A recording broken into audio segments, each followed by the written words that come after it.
Hello and welcome back to another Warlords of Draenor Alpha video. This time we're going to be talking about rare mobs, vignettes, and treasures.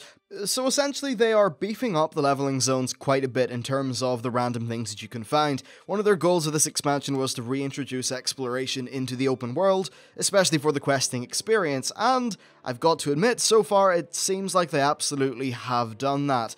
So, a few people are probably going to be thinking of the Time of the Isle and just how compact that was, and how it was so compact that nothing felt like exploration. It just felt like this weird piñata with 100 people just kind of whirling around it, trying to get everything. And because of that, it wasn't really a great deal of fun in some instances.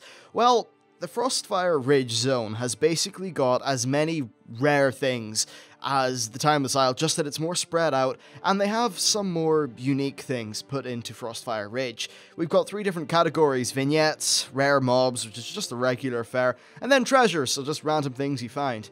Vignettes is really where Blizzard can be the most creative, and some of these things sound really cool. They're essentially like events, but there's a bit more lore to some of them, and various things like that, which is kind of nice.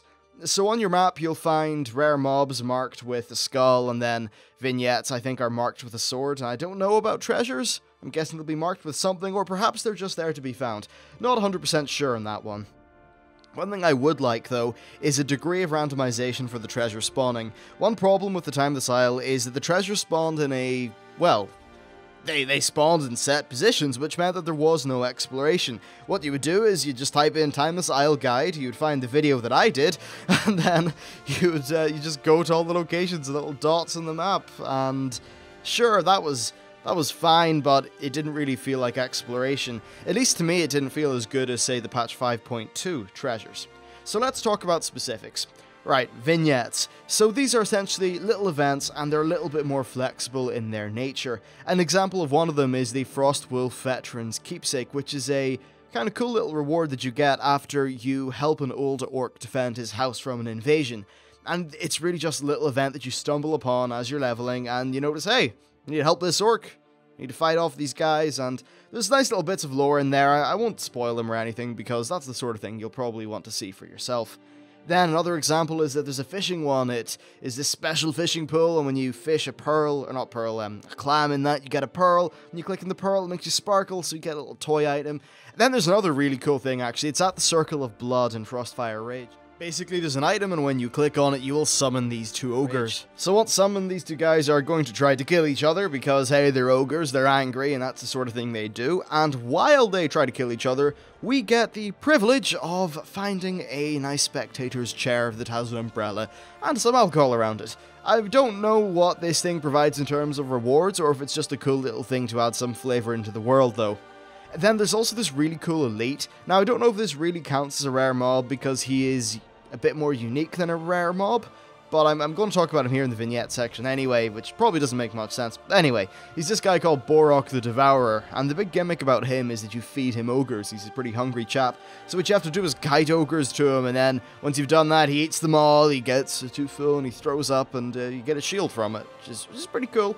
I like the idea of putting all these little things into the world. Then they've also added a jumping minigame into a part of Frostfire Ridge, so completing that will get you a spear with a unique model, though it's a pretty basic model, but I like the design. It's just a solid enough spear. Maybe if you were going for some sort of like low-key transmog set, then perhaps that would work. Then there's another really cool one called the Frozen Treasure. When you click on this ice block, a whole bunch of elementals spawn. When you defeat them, you can loot a trinket, which will summon a bunch of frosty guardians, which is kind of nice.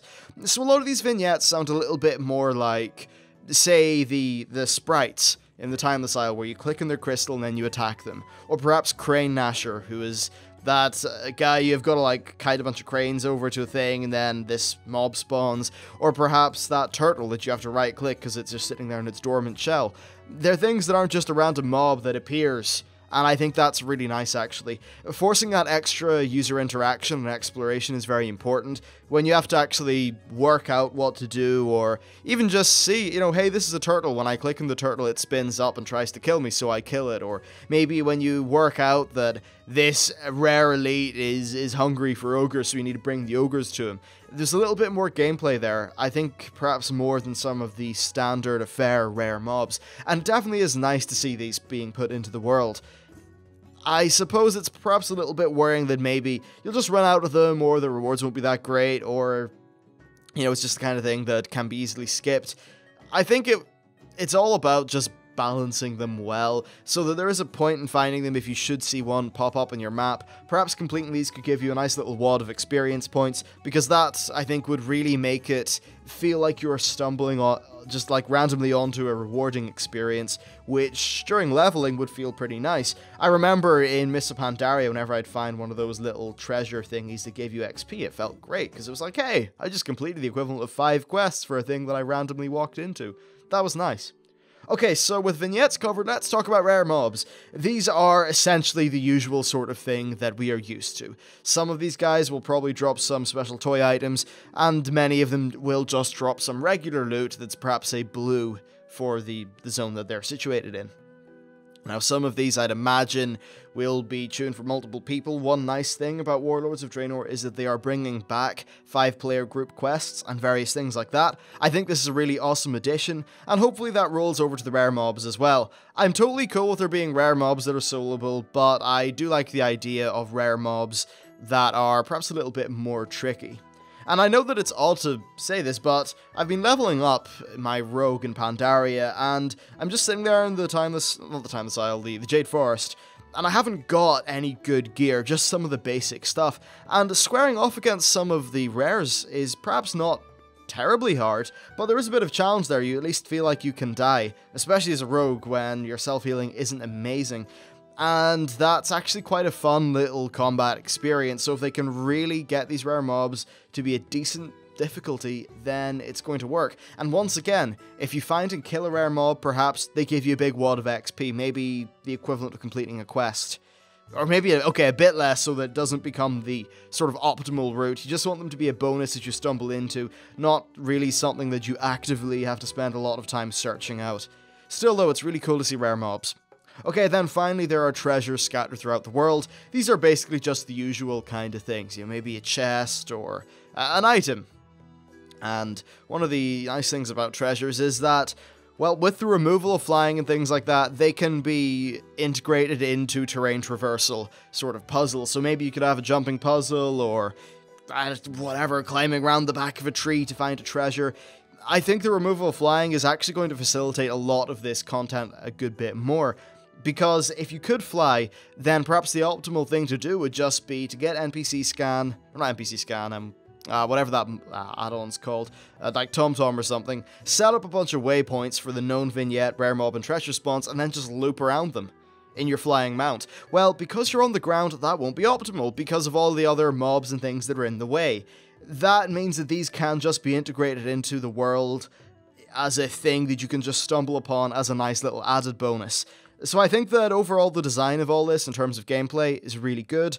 I'm happy to see it, and I can't wait to see what we find in subsequent zones, especially in the level 100 kind of like Timeless Isle or Isle of Thunder style zones, because that's when they're really going to ramp some of this stuff up to 11 and pull out the big guns, I think. Anyway, that's it for this video. Hope you found some of this stuff interesting. Let me know what you think of all these rare mobs and vignettes, and I will see you next time.